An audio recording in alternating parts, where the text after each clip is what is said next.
ನಿಮ್ಗೆ ಹೋದ್ವಾರ ನಿಮ್ಮ ಒಂದು ಚಾನಲ್ ಅಲ್ಲಿ ಇಂಟರ್ವ್ಯೂ ನಾನು ಹೇಳಿದ್ದೆ. ಭೀಮಾ ಮತ್ತೆ ಬೇಲೂರು ರೇಂಜಿಗೆ 8 ದಿವಸದಲ್ಲಿ ಬರ್ತಾನೆ ಅಂತ ಒಂದು ಮಾತು ಹೇಳಿದ್ದೆ. ಅದೇ ರೀತಿ ನಮ್ ಭೀಮಾ ಮೊನ್ನೆ ದಿವಸ ನಿಮಗೆ ಗೊತ್ತಿರ್ಬೋದು, ಆ ಗುಡ್ಬೆಟ್ಟ ಎಸ್ಟೇಟ್ ಅಂತ ಆ ದಂತ ಕಳ್ಕೊಂಡ್ ಮೇಲೆ ಬಂದು ನಿಂತ್ಕೊಂಡಿತ್ತು. ನಾವೆಲ್ಲ ವಿಡಿಯೋನ ಹಾಕಿದ್ವಿ. ಅದು ದಂತ ಮುರ್ಕೊಂಡಾದಾಗ ಯಾಕಂದ್ರೆ ಊದಿತ್ತು ಮತ್ತೆ ಅದು ಒಂದೇ ಕಡೆ ನಿಂತಿದೆ ಅಂತ ಹೇಳಿದ್ದೆ. ಅದೇ ಲೊಕೇಶನ್ ಅಲ್ಲಿ ಇವತ್ತು ನಮ್ ಭೀಮಾ ನಿನ್ನೆ ಹೈವೇ ದಾಟ್ದವನು ಇವತ್ತು ಬೆಳಿಗ್ಗೆ ಸುಮಾರು ನಮ್ಮ ಅರೆಹಳ್ಳಿ ರೇಂಜು, ಅರೆಹಳ್ಳಿಯಿಂದ ಒಂದ್ 2 ಕಿಲೋಮೀಟರ್ ಆಗುತ್ತೆ ಬೇಲೂರು ತಾಲೂಕು, ಆ ಗುಡ್ಬೆಟ್ಟ ಎಸ್ಟೇಟ್ ನಲ್ಲಿ ಬಂದು ನಿಂತಿದ್ದಾನೆ ಈಗ. ಇಲ್ಲಿಂದ ನಮ್ಗೆ ಕ್ಯಾಪ್ಟನ್ ಅಂಡ್ ಗ್ರೂಪಿಗೂ ಅದಕ್ಕೆ ಒಂದು 10 ಕಿಲೋಮೀಟರ್ ಗ್ಯಾಪ್ ಆಗುತ್ತೆ. ಹಿರೇಸಡೆ ಎಸ್ಟೇಟ್ ಅಂತ IBC, ಅದು ಬೇಲೂರು ರೇಂಜ್ ಕಡೆಯಲ್ಲೇ ಇದೆ. ಮತ್ತೆ ಇನ್ನೊಂದು ಕಾಡಾನೆಗಳು ಬಿಕ್ಕೋಡ್ ಹತ್ರ, ಬಕ್ರೊಳ್ಳಿ ಅನ್ನೋ ಗ್ರಾಮದ ಹತ್ರ, ಅಲ್ಲೇ ಒಂದು ಸುತ್ತಮುತ್ತ ಇನ್ನೊಂದು ಗ್ರೂಪ್ ಕೂಡ ಇದೆ. ಈಗ ಯಾವ ಗ್ರೂಪಿಗೆ ಹೋಗಿ ಸೇರ್ತಾನೆ ನಮ್ ಭೀಮಾ ಅಂತ ನೋಡ್ಬೇಕು. ಇವತ್ತು ಒಂದ್ ದಿವಸದಲ್ಲಿ ಈಗ ಗೊತ್ತಾಗ್ಬಿಡುತ್ತೆ. ಇವತ್ತು ಸಂಜೆ ರಾತ್ರಿ ಒಳಗೆ ಹೆಚ್ಚು ಕಡಿಮೆ ಭೀಮಾ ಮತ್ತೆ ಅದು ಸಂಚಾರ ಸ್ಟಾರ್ಟ್ ಮಾಡಿದ್ರೆ ಯಾವ ಗ್ರೂಪಿಗೆ ಹೋಗಿ ಸೇರ್ತಾನೆ, ಮತ್ತೆ ಕ್ಯಾಪ್ಟನ್ ಜೊತೆಗೆ ಫೈಟ್ ಮಾಡ್ತಾನೋ, ಮತ್ ಏನಾಗುತ್ತೆ ಅನ್ನೋದೇ ಒಂದು ಕುತೂಹಲ ಕಾದಿರೋದು. ನಿಮ್ಗೆ ಹೋದ್ಸತಿ ಇಂಟರ್ವ್ಯೂ ಅಲ್ಲಿ ಹೇಳಿದೆ ನಾನು, ಮತ್ತೆ ಆದ್ರೆ ಮದ ರೇಸ್ ಆದ್ರೆ ಭೀಮಂಗ ಅದಕ್ಕೆ ಮತ್ತೆ ದೊಡ್ಡ ಮಟ್ಟದಲ್ಲೇ ಫೈಟ್ ಆಗುತ್ತೆ ಅಂತ ಹೇಳ್ಬಿಟ್ಟು. ಇದನ್ನ ಇವತ್ತು ಗಾಯ ವಾಸಿ ಆಗಿದೆಯೋ ಇಲ್ಲ ಗಾಯ ಯಾವ ರೀತಿ ಇದೆ ಅನ್ನೋದು ಅಬ್ಸರ್ವೇಷನ್ ಸಿಕ್ಕಿಲ್ಲ. ಅದು ಯಾಕಂತ ಹೇಳಿದ್ರೆ, ಒಂದು ಮಧ್ಯ ಭಾಗದಲ್ಲಿದ್ದಂತ ನಮ್ಮ ಕಾಡಾನೆ ಭೀಮಾ ಅಲ್ಲಿ ಒಂದ್ ಸ್ವಲ್ಪ ಜನಗಳಿಗೆ ಕಣ್ಣಿಗೆ ಕಾಣಿದೆ, ಅದೆಲ್ಲ ವಿಡಿಯೋ ಬಂದಿದೆ. ಅದ್ರ ಮೇಲೆ ಒಂದು 4-5 ದಿವಸ ಅದು ಯಾರ ಕಣ್ಣಿಗೂ ಬಿದ್ದಿರ್ಲಿಲ್ಲ. ಮತ್ತೆ ನಿನ್ನೆ ದಿವಸ ರಾತ್ರಿ ಹೈವೇ ದಾಟಿ ಮತ್ತೆ ಈಗ ನಮ್ ಬೇಲೂರು ರೇಂಜ್ ಕಡೆಗೆ ಬಂದಿರೋದು. ಈಗ ಇಲ್ಲಿ ನೋಡ್ಬೇಕಾಗುತ್ತೆ ಯಾವ ರೀತಿ ಇದ್ದಾನೆ ಭೀಮಾ, ಗಾಯ ಯಾವ ರೀತಿ ಇದೆ ಅಂತ ದೂರದಿಂದ ಆದ್ರೂ ಅಬ್ಸರ್ವೇಷನ್ ಮಾಡ್ಬೇಕಾಗುತ್ತೆ. ಮತ್ತೆ ಏನಾದ್ರೂ ಈಗ ಗ್ರೂಪ್ಗಳ ಹತ್ತಿರಕ್ಕೆ ಬಂದ್ರೆ ಮತ್ತೆ ಫೈಟಿಂಗ್ ಬಿದ್ದು ಏನಾಗ್ಬೋದು ಅನ್ನೋದೇ ಕುತೂಹಲ ಇದೆ ಕಿರಣ್.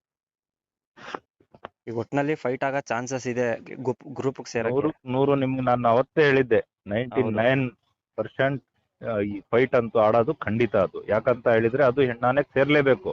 ಈಗ ಗಾಯವಾಸಿಯಾಗಿ ಮದ ಏನಾದ್ರೂ ಮತ್ತೆ ರೇಸ್ ಆಗ್ತಾ ಇದ್ರೆ ಏನಾಗುತ್ತೆ ಅಂತ ಹೇಳಿದ್ರೆ, ಈಗ ಕ್ಯಾಪ್ಟನ್ ಕೂಡ ಒಳ್ಳೆ ಸ್ಟ್ರಾಂಗ್ ಅಲ್ಲೇ ಇದ್ದಾನೆ, ತುಂಬಾ ಸ್ಟ್ರಾಂಗ್ ಅಲ್ಲ ಅಂದ್ರೆ ತುಂಬಾ ಸ್ಟ್ರಾಂಗ್ ಇದೆ. ಅದಕ್ಕೆ ಮದ ಸ್ವಲ್ಪ ಕಮ್ಮಿ ಆಗ್ತಾ ಬಂದಿರ್ಬೋದು. ಆದ್ರೆ ನಮ್ ಭೀಮಾ ಈಗ ದಂತ ಕಳ್ಕೊಂಡಿರೋದು ಒಂದು ನೋವಿದ್ರೆ, ಇನ್ನೊಂದು ಈಗ ಫೈಟ್ ಆಡಿದ್ರೆ ಮತ್ ಏನ್ ಆಗ್ಬೋದು ಅನ್ನೋದೇ ಕುತೂಹಲ ಇದೆ ಕಿರಣ್. ಯಾಕಂತ ಹೇಳಿದ್ರೆ ಇವತ್ತು ಸಂಜೆ ಒಳಗಡೆ ಭೀಮನ್ ಮತ್ತೆ ಕ್ಯಾಪ್ಟನ್ ಇಲ್ಲ ಭೀಮಾ ಹೋಗಿ ಇಲ್ಲ ಬೇರೆ ಗ್ರೂಪ್ಗಳು ಈಗ ಬೇರ್ಪಟ್ಟಿದಾವೆ. ಒಂದ್ ಗ್ರೂಪ್ ಸಪರೇಟ್ ಆಗಿದೆ. ಅದ್ರಲ್ಲಿ ಏನಾದ್ರೂ ಹೀಟಿಗೆ ಬಂದಿರುವಂತ ಕಾಡಾನೆಗಳಿದ್ರೆ ಅದಕ್ಕೆ ಹೋಗಿ ಸೇರ್ಪಡ್ತಾನೋ, ಇಲ್ಲ ಈ ಕ್ಯಾಪ್ಟನಿಗೆ ಅದಕ್ಕೆ ಹೊಡೆದೋಡಿಸ್ಬೇಕಂತ ಅದೇ ಒಂದು ಛಲದಲ್ಲಿ ಬರ್ತಾ ಇದ್ದಾನೋ ಅನ್ನೋದೇ ಒಂದು ಕಾದ್ ನೋಡ್ಬೇಕಾಗಿದೆ ಕಿರಣ್. ಇವತ್ತು ಸಂಜೆ ಒಳಗೆ ರಿಪೋರ್ಟ್ ಗೊತ್ತಾಗುತ್ತೆ. ನಮ್ಮ ಅನಿಸಿಕೆ ಪ್ರಕಾರ ಮತ್ತೆ ಕ್ಯಾಪ್ಟನ್ಗೂ ಭೀಮನ್ಗೆ ಮುಖಾಮುಖಿ ಆಗೋದು ಖಂಡಿತ, ಫೈಟ್ ಆಡೋದು ಖಂಡಿತ ಕಿರಣ್. ಭೀಮಂಗೂ ಮದ ಈಗ ಇನ್ನೂ ಜಾಸ್ತಿ ಆಗ್ತಾ ಇದೆ ಏಟ್ ಬಿದ್ಮೇಲೂ. ಯಾಕಂದ್ರೆ ಏಟ್ ಬಿದ್ದಾಗ ಸ್ವಲ್ಪ ಮದ ಕಮ್ಮಿ ಆಗುತ್ತೆ ನೋವಿಗೆ. ಅದು ಮದ ಸ್ವಲ್ಪ ಕಮ್ಮಿ ಆಗಿತ್ತು ಯಾವಾಗ ಮಧ್ಯ ಭಾಗ ಹೋದ್ನೋ ಅವಾಗ ಸ್ವಲ್ಪ ಇಲ್ಲಿ ಬಂದಾಗಿದ್ದಂತ ಮದ ಇರ್ಲಿಲ್ಲ. ಅದ್ರ ಮೇಲೆ ಈಗ ಮತ್ತೆ ಏನಾದ್ರೂ ಮದ ರೇಸ್ ಆಗಿದ್ಯಾ ಅದು ನೋಡ್ಬೇಕಾಗುತ್ತೆ. ಅಬ್ಸರ್ವೇಷನ್ ಯಾರ ಕಣ್ಣಿಗೂ ಬಿದ್ದಿಲ್ಲ. ಈಗ ಗುಡ್ಬೆಟ್ಟ ಎಸ್ಟೇಟಿಗೆ ಬಂದಿರೋವಂಥದ್ದು ಎಲ್ಲ ಮಾಹಿತಿ ಸಿಕ್ಕಿದೆ, ಮತ್ತೆ ಲೊಕೇಶನ್ ಕೂಡ ಸಿಕ್ಕಿದೆ, ಮತ್ತೆ ಬಂದಿದ್ದಾನೆ ಕನ್ಫರ್ಮೇಶನ್ 100ಕ್ಕೆ 100 ನಮ್ ಗುಡ್ಬೆಟ್ಟ ಎಸ್ಟೇಟಿಗೆ ಬಂದಾಯ್ತು. ಅಲ್ಲಿಯ ಸ್ಥಳೀಯರು ಕೂಡ ನನಗೆ ಮಾಹಿತಿನ ಕೊಟ್ರು. ಆದ್ರೆ ಈಗ ಕ್ಯಾಪ್ಟನ್ ಅಂಡ್ ಟೀಮಿಗೆ ಈಗ ಒಂದ್ 8 ಕಿಲೋಮೀಟರ್ 9 ಕಿಲೋಮೀಟರ್ ಇದೆ. ಮದದಲ್ಲಿದ್ರೆ ಅದು ಹಗ್ಲೊತ್ತೆ ಈಗ ಒಂದು 3 ಗಂಟೆ ಸಂಜೆ ಅದರ ಸಂಚಾರದ ಸಮಯ. ಈ 3 ಗಂಟೆ ಸಂಜೆ ಟೈಮಲ್ಲಿ ಹೊರಟ್ಬಿಡ್ತಾನೆ ನಮ್ ಭೀಮಾ. ಈಗ ಅಲ್ಲಿಂದ ಹೊರಟ್ರೆ ರಸ್ತೆ ದಾಟಿ ಮತ್ತೆ ಬೆಳ್ಳಾವರ ಕಡೆ ಹೋಗ್ಬೋದು. ಬೆಳ್ಳಾವರ ಅಂತ ಹೇಳಿದ್ರೆ ಜಗ್ಬೋರ್ನಹಳ್ಳಿಯಿಂದ ಕ್ಯಾಪ್ಟನ್ ಅಂಡ್ ಟೀಮ್ ಬಂದ್ ನಿಂತಿತ್ತು ದಂತ ಕಳ್ಕೊಂಡ್ಮೇಲೆ, ಅದರಿಂದ ಗ್ರೂಪಿಗೆ ಓಡಿಸಿದ್ಮೇಲೆ ಮತ್ತೆ ನಮ್ ಭೀಮಾ ರಿಟರ್ನ್ ಫಾಲೋ ಮಾಡ್ಕೊಂಡು ಬೆಳ್ಳಾವರ ಗ್ರಾಮಕ್ಕೆ ಹೋಗಿದ್ದ. ಆ ಬಿಲ್ಗುಳ್ಳಿ ಬೆಳ್ಳಾವರ ಅಂತ ಹೇಳ್ಬಿಟ್ಟು ಆ ಭಾಗಕ್ಕೆ ಹೋಗ್ತಾನೆ ಇವತ್ತು ಭೀಮಾ. ಬೆಳ್ಳಾವರ ಭಾಗಕ್ಕೆ ಹೋಗಿ ರಾತ್ರಿ ಮತ್ತೆ ಏನಾದ್ರೂ ಕಿತ್ತಾವರ ಬಂಡೆ ಈ ಭಾಗಕ್ಕೆ ಬಂದು ಮತ್ತೆ ಏನಾದ್ರೂ ಅಲ್ಲಿಂದ ಈಗ ಕ್ಯಾಪ್ಟನ್ ಅಂಡ್ ಟೀಮ್ ಇರೋ ಜಾಗ ಅಲ್ಲಿಂದ ಒಂದು 6-7 ಕಿಲೋಮೀಟರ್ ಆಗುತ್ತೆ ಹಿರೇಸಡೆ ಎಸ್ಟೇಟ್ IBCಲಿ. ಅದು ಕೂಡ ಈ ಕಡೆಗೆ ಏನಾದ್ರೂ ಮೂಯಿಂಗ್ ಇದ್ರೆ ಬೇಗ ಅದಕ್ಕೆ ವಾಸನೆ ಇಟ್ಕೊಂಡು ಹೋಗ್ಬಿಡುತ್ತೆ ನಮ್ ಭೀಮಾ ಅನ್ನೋದೇ ಒಂದು ಅನಿಸ್ತಾ ಇದೆ. ಮತ್ತೆ ಅಲ್ಲಿ ಹೋದ್ರೆ ಈಗ ಹೆಂಗಿದೆ ಅಂತ ಹೇಳಿದ್ರೆ ಮೂಮೆಂಟ್ ನಿಮ್ಗೊಂದು ವಿಡಿಯೋ ಹಾಕ್ತೀನಿ. ನೆನ್ನೆ ಬಂದಿರುವಂತದ್ದು ಕ್ಯಾಪ್ಟನ್ ಅಂಡ್ ಟೀಮ್ ಎಷ್ಟು ಆನೆಗಳಿದಾವೆ, ಮತ್ತೆ ಕ್ಯಾಪ್ಟನ್ ಆನೆಗಳ ಜೊತೆ ಯಾವ ರೀತಿ ಇದ್ದಾನೆ. ಕ್ಯಾಪ್ಟನ್ ಒಬ್ಬ ನಿತ್ರೆ ಇಡೀ ಆನೆಗಳು ನಿಲ್ತಾ ಇದಾವೆ, ಆ ರೀತಿ ಮೇಂಟೈನ್ ಮಾಡ್ತಾ ಇದ್ದಾನೆ ಕ್ಯಾಪ್ಟನ್. ಒಂದ್ ಆನೆ ಈಗ ಏನಾದ್ರೂ ಒಂದು ಈಗ ಯಾರೇ ಮನುಷ್ಯರೇ ಆಗ್ಲಿ ಅಟ್ಯಾಕ್ ಮಾಡಕ್ಕೆ ಕ್ಯಾಪ್ಟನ್ ಒಂದ್ ನಿಂತ್ರೆ ಅದ್ರ ಜೊತೆಗೆ 4 ಆನೆ ನಿಲ್ತಾ ಇದಾವೆ. ಆ ರೀತಿ ಮೇಂಟೈನ್ ಮಾಡ್ತಾ ಇದ್ದಾನೆ ಈ ಗ್ರೂಪ್ಗಳನ್ನ ನಮ್ಮ ಕ್ಯಾಪ್ಟನ್. ಹಾಗಾಗಿ ಈಗ ಭೀಮಾ ಹೋದ್ಮೇಲೆ ಈಗ ಗ್ರೂಪಿಗೆ ಹೋಗೋ ಮುಂಚೆನೆ ಕ್ಯಾಪ್ಟನ್ ಅದು ಬೇರ್ಪಟ್ಟು ಏನಾದ್ರು ಫೈಟ್ ಮಾಡ್ತಾವೋ, ಯಾವ ರೀತಿ ಫೈಟ್ ಆಗುತ್ತೆ ಅದೆಲ್ಲ ನೋಡ್ಬೇಕಾಗುತ್ತೆ ಕಿರಣ್. ಅದ್ರ ಮುಂಚೆ ಇಲಾಖೆ ಅವರು ಸ್ವಲ್ಪ ಏನಾದ್ರು ಎಚ್ಚೆತ್ಕೊಂಡು ಅದನ್ನ ಬೇರ್ಪಡಿಸುವಂತ ಕೆಲಸ ಮಾಡಿದ್ರು ಒಳ್ಳೇದು. ಈ ನೋವು ಏನೋ ಇನ್ನು ಗಾಯ ವಾಸಿ ಆಗಿಲ್ಲ ಏನು ಇಲ್ಲ ಅಂತ ಹೇಳಿದ್ರೆ ಮತ್ತೆ ರಿಟರ್ನ್ ಬ್ಯಾಕ್ ಮಾಡೋದು ಸೂಕ್ತ ಅಂತ ಕಾಣುತ್ತೆ. ಏನಾದ್ರು ಗಾಯ ವಾಸಿ ಆಗಿಲ್ಲ ಅಂತ ಹೇಳಿದ್ರೆ, ಗಾಯ ವಾಸಿಯಾಗಿ ಸ್ಟ್ರಾಂಗ್ ಅಲ್ಲಿ ಇದೆ ಅಂತ ಹೇಳಿದ್ರೆ ಅದು ಯಾರ ಮಾತು ಕೇಳಲ್ಲ ಭೀಮಾ, ಅದ್ರ ದಾರಿಗೆ ಅದು ಹೋಗೇ ಹೋಗುತ್ತೆ. ನೋಡ್ಬೇಕಾಗುತ್ತೆ ಕಿರಣ್. ಇದು ಇವತ್ತು ಏನೇ ಇದ್ರು ಇವತ್ತು ಕಾದ್ ನೋಡ್ಬೇಕು, ಮತ್ತೆ ಅದನ್ನ ಒಂದು ಫಾಲೋ ಅಪ್ ಮಾಡಿದ್ರೆ ಅದನ್ನ ಹಿಂಬಾಲಿಸಿದ್ರೆ ಗೊತ್ತಾಗುತ್ತೆ ಎಲ್ಲಿಗೆ ಹೋಗುತ್ತೆ, ಯಾವ ರೀತಿ ಇದ್ ಮಾಡುತ್ತೆ ಅಂತ ಹೇಳಿ ಗೊತ್ತಾಗುತ್ತೆ. ETF ಅವ್ರು ಇವಾಗ ಸ್ವಲ್ಪ ಪಟಾಕಿ ಹೊಡೆದಿ ದೂರ ಮಾಡಿಸಿದ್ರೆ ಒಳ್ಳೇದು ಈಗ ಸದ್ಯಕ್ಕೆ. ಗಾಯ ಅಂತ ಹೇಳಿದ್ರೆ ಈಗ ಇಲಾಖೆಯವರು ನೋಡ್ಬೇಕು ಅದ್ರ ಗಾಯ ಯಾವ ರೀತಿ ಇದೆ ಏನು ಅಂತ. ಮತ್ತೆ ಫೈಟ್ ಆಡಿ ಏನಾದ್ರು ಎರಡರಲ್ಲಿ ಒಂದು ಏನಾದ್ರು ಒಂದು ದೊಡ್ಡ ಮಟ್ಟದಲ್ಲಿ ಆಗ್ಬಿಟ್ರೆ ಫೈಟ್ ತುಂಬಾ ತೊಂದರೆಗೊಳಗಾಗ್ಬೋದು.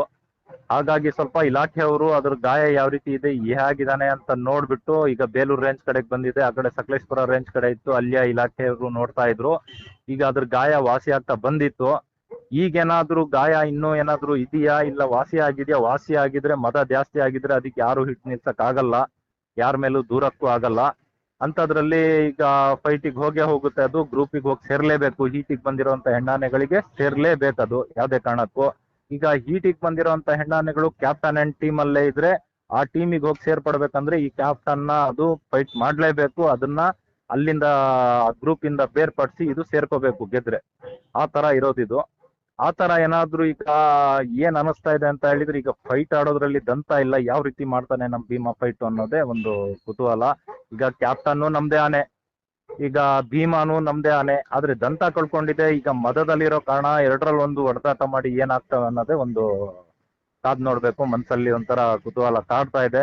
ನೋಡೋಣ, ನಿಮ್ಗೆ ನಾನು ಆ ಎಸ್ಟೇಟ್ ಒಳಗಡೆ ಹೋಗಿ ಯಾವ ರೀತಿ ಇದ್ದಾನೆ ಭೀಮಾ ಅನ್ನೋದನ್ನ ಒಂದು ಪ್ರಯತ್ನ ಪಡ್ತೀನಿ ಭೀಮನ್ನ ನೋಡಕ್ಕೆ. ಯಾಕಂದ್ರೆ ಅವತ್ತು ಹೋದಾಗ ನಾವು ಒಳಗಡೆ ಹೋಗಿದ್ವಿ, ಎಸ್ಟೇಟ್ ಒಳಗಡೆ ಇತ್ತು, ನೀವು ಬಂದಿದ್ರಿ, ಹತ್ರದಿಂದ ನೋಡಿದ್ವಿ, ಒಂದೇ ಕಡೆ ನಿಂತಿತ್ತು ಗಾಯ ಆದಾಗ ಅದು ಒಂದ್ ದಿವಸದಲ್ಲಿ. ಈಗ ಯಾವ ರೀತಿ ಇದೆ ಅದೇ ಎಸ್ಟೇಟ್ ಅಲ್ಲಿ ಅದೇ ಜಾಗದಲ್ಲಿ ಇದ್ದಾನೆ ಈಗ ಭೀಮಾ. ನೋಡೋಣ, ಈಗ ಹೋಗ್ಬಿಟ್ಟು ನಿಮ್ಗೆ ಸಂಜೆ ಹೊತ್ತಿಗೆ ಮತ್ತೆ ಏನಾಗುತ್ತೆ ಅಂತ ಹೇಳ್ತೀನಿ. ಟೋಟಲ್ ಕಂಟ್ರೋಲ್ ಫುಲ್ಲು ಕ್ಯಾಪ್ಟನ್ ಕೈಲೇ ಇದೆ. ಕ್ಯಾಪ್ಟನ್ ಕೈಲಿದೆ. ಯಾಕಂದ್ರೆ ನಿನ್ನೆ ಬಂದಿರೋ ಮಾಹಿತಿ ಮತ್ತೆ ನೋಡಿದಾಗ ನಾನು ವಿಡಿಯೋಗಳಲ್ಲಿ ಆ ಕ್ಯಾಪ್ಟನ್ ಒಂದ್ ಆನೆ ನಿಂತ್ರೆ ಇಡೀ ಗ್ರೂಪ್ ನಿಲ್ತಾ ಇದೆ ಒಂದೇ ಕಡೆ. ರನ್ ಆದ್ರೆ ರನ್ ಆಗ್ತಾ ಇದೆ. ಆ ಮೂಮೆಂಟ್ ಅಲ್ಲಿ ಮೇಂಟೈನ್ ಮಾಡ್ತಾ ಇದ್ದಾನೆ ಅಂದ್ರೆ ಲೆಕ್ಕ ಹಾಕಿ ಯಾವ ರೀತಿ ಅದು ಮೇಂಟೈನ್ ಮಾಡ್ತಾ ಇರ್ಬೋದು ಆ ತಂಡನ, ಒಂದು ಗ್ರೂಪ್ ನ ಅಂತ ಹೇಳಿ ನೀವೇ ಒಂದು ಅಬ್ಸರ್ವ್ ಮಾಡ್ಬೋದು. ಆ ವಿಡಿಯೋಗಳನ್ನ ನಿಮ್ಗೆ ನಾನು ಕಳಿಸ್ತೀನಿ ನೋಡಿ. ಅಂದ್ರೆ ಲಾಸ್ಟ್ ಇಯರ್ ಎಲ್ಲ ಇದು ಗ್ರೂಪ್ ಎಲ್ಲ ಭೀಮಾನೇ ಮೇಂಟೈನ್ ಮಾಡ್ತಾ ಇದ್ದು, ಈ ವರ್ಷದಿಂದ ಕ್ಯಾಪ್ಟನ್ ತಗೊಂಡಿದ್ದಾನೆ. ಅಂದ್ರೆ ಭೀಮಾ ಅಂತ ಹೇಳಿದ್ರೆ ಯಾವತ್ತು ಗಂಡಾನೆಗಳು ಹೆಣ್ಣಾನೆಗಳನ್ನ ಮುಂದೆ ಬಿಟ್ಟು ಲಾಸ್ಟಿಗೆ ಆ ಹೆಣ್ಣಾನೆಗಳೆಲ್ಲ ಹೋದ್ಮೇಲೆ ಲಾಸ್ಟಿಗೆ ಮೂವ್ ಆಗೋದು ನಾನು ನೋಡಿದೀನಿ. ಮುಂಚೆಯಿಂದನೂ ಅದೇ ರೀತಿ ನಡ್ಕೊ ಬಂದಿದೆ. ಈಗ ಭೀಮನ ಮತ್ತೆ ಕ್ಯಾಪ್ಟನ್ ನ ಈ ಫೈಟ್ ನಡೆದ್ಮೇಲೆ ಕ್ಯಾಪ್ಟನ್ ತುಂಬಾ ಅಲರ್ಟ್ ಆಗ್ಬಿಟ್ಟಿದ್ದಾನೆ. ಯಾಕಂದ್ರೆ ಅಲ್ಲಿಂದ ಜಗ್ಗೋರ್ನಳ್ಳಿಂದ ಗ್ರೂಪ್ ನ ಕರ್ಕೊಂಡು ಬೆಳ್ಳಾವರ ಗ್ರಾಮಕ್ಕೆ ಬಂದ. ನಮ್ಮ ಭೀಮಾ ಗುಡ್ಬೆಟ್ಟ ಎಸ್ಟೇಟಿಗೆ ಬಂತು. ಮಾರನೇ ದಿವಸ ನಮ್ ಭೀಮಾ ಮತ್ತೆ ಫಾಲೋ ಮಾಡ್ಕೊಂಡು ಹೋದ. ಮತ್ತೆ ಆ ಬೆಳ್ಳಾವರ ಗ್ರಾಮದಿಂದ ಜಾಗ ಖಾಲಿ ಮಾಡಿ ಕಿತ್ತಾವರ ಬಂಡೆಗೆ ಬಂದ ಕ್ಯಾಪ್ಟನ್. ಭಾರಿ ಚಾಣಾಕ್ಷ ಆಗಿದ್ದಾನೆ, ಮತ್ತೆ ಭಾರಿ ಶಾರ್ಪು. ಇಡೀ ಗ್ರೂಪ್ ನ ನಾವು ಡ್ರೋನ್ ಅಲ್ಲಿ ನೋಡಿದಾಗ ಇಡೀ ಗ್ರೂಪ್ ನ ಸುತ್ತುವರಿತಿತ್ತು. ಯಾವತ್ತು ಫೈಟ್ ಆಗಿದ್ದ ದಿವಸ ಸಂಜೆ ಭೀಮಾ ಸ್ವಲ್ಪ ದೂರದಲ್ಲಿದ್ದ, ಏಟ್ ಮಾಡ್ಕೊಂಡು ಗಾಯ ಮಾಡ್ಕೊಂಡು. ಅಂತದ್ರಲ್ಲಿ ಇಡೀ ಗ್ರೂಪ್ ನ ರೌಂಡ್ ಹೊಡಿತಾ ಇದ್ದ. ಡ್ರೋನ್ ಅಲ್ಲಿ ನೋಡಿದಾಗ ಏನ್ ಕಿರ್ಚಾಟ, ಏನ್ ಅತ್ಯಾಟ ಅದ್ರದ್ದು, ಅದ್ ಕೇಳಕ್ಕೆ ಒಂಥರ ಭಯ ಹುಟ್ಟಿಸ್ತು. ಮತ್ತೆ ನಾವು ಅಲ್ಲಿಂದ ಡ್ರೋನ್ ಎಲ್ಲಿ ಬಿಟ್ಟಿದ್ವು ಅದೇ ಜಾಗಕ್ಕೆ ಮೂವಿಂಗ್ ಆಗಿ ಬರ್ತಾ ಇದ್ದ. ಹಂಗಾಗಿ ನಾವು ಅಲ್ಲಿಂದ ಮತ್ತೆ ದೂರ ಬಂದ್ ನಿಂತ್ಕೊಂಡು ಮತ್ತೆ ಡ್ರೋನ್ ಬಿಟ್ಟು ಎಲ್ಲಿಗೆ ಬರ್ತಾ ಇದೆ ಅಂತ ನೋಡಿದ್ವಿ. ಆವಾಗ ನೋಡಿದ ಒಂದು ಕ್ಷಣಗಳು ಬಾಲ ಎತ್ಕೊಂಡು ಕಿವಿ ಹಿಂಗ್ ಮಾಡ್ಕೊಂಡು ಇಡೀ ಗ್ರೂಪ್ ಮಿಕ್ಕಿರೋ ಗ್ರೂಪಿಗೆ ಸುತ್ತೋಡಿತಿದ್ದ. ಆ ತರ ಸುತ್ತು ಹೊಡಿತಾ ಇದ್ದಾನೆ. ಮತ್ತೆ ಆ ರೀತಿ ಮಾಡ್ತಿರೋ ಕಾರಣ ಏನು, ಇದನ್ನ ಯಾವಾಗ ಇದು ಬಿಡ್ಲೇಬಾರ್ದು, ನನ್ನ ಪೊಸಿಷನ್ ನಾನು ಬಿಡೋದೇ ಇಲ್ಲ ಅನ್ನೋ ಮೂಮೆಂಟ್ ಅಲ್ಲಿ ಕ್ಯಾಪ್ಟನ್ ಇದ್ದಾನೆ ಇವತ್ತು. ನನ್ ಗ್ರೂಪ್ ನಾನು ಬಿಟ್ಟು ಹೋಗಲ್ಲ, ಇದನ್ನ ಆತರ ಒಂದು ಮೂಮೆಂಟ್ ಅಲ್ಲಿ ಕ್ಯಾಪ್ಟನ್ ಇರೋ ಸಂದರ್ಭ ಕಾಣ್ತಾ ಇದೆ. ಹಾಗಾಗಿ ಈಗ ಭೀಮಾ ಹೋಗಿ ಅದನ್ನ ಯಾವ ರೀತಿ ಬೇರ್ಪಡಿಸ್ಬೋದು, ಎಷ್ಟು ಶಕ್ತಿ ಇದೆಯೋ ಅಷ್ಟು ಶಕ್ತಿಲಿ ಇದು ಹೊಡೆದಾಟ ಮಾಡ್ಬೇಕಾದ್ರೆ ಅದ್ರ ಹತ್ರ ಅಷ್ಟು ಸ್ಟ್ರಾಂಗ್ ಆಗಿದ್ದಾನೆ ಕ್ಯಾಪ್ಟನ್ ಕೂಡ. ಈಗ ಭೀಮಂದು ಮತ್ತೆ ಇದನ್ನು ಮತ್ತೆ ಸೋತ್ ಏನಾದ್ರು ವಾಪಸ್ ಹೋಗ್ತಾನೋ ಇಲ್ಲ ಗೆದ್ದು ಆ ಗ್ರೂಪ್ ನ ಸೇರ್ಪಡ್ತಾನೋ ಅನ್ನೋದೇ ಒಂದು ಕಾದ್ ನೋಡ್ಬೇಕಾಗಿದೆ ಕಿರಣ್. ಓಕೆ ಸರ್, ನಿಮ್ಮ ಅಪ್ಡೇಟ್ ಕಾಯ್ತಾ ಇರ್ತೀವಿ. ಸಂಜೆ ಓಕೆ ಒಂದು ಓಕೆ ಅಪ್ಡೇಟ್ ಮಾಡಿ ಕಿರಣ್, ಸರ್. ಇಲ್ಲಿ ಏನೇ ಗೊತ್ತಾದ್ರೂ ಏನಿದೆ ಆ ಮಾಹಿತಿನ ನಿಮ್ಗೆ ತಿಳಿಸ್ತೀನಿ ನಾನು, ಜನಗಳಿಗೆ ಗೊತ್ತಾಗ್ಲಿ. Okay okay sir.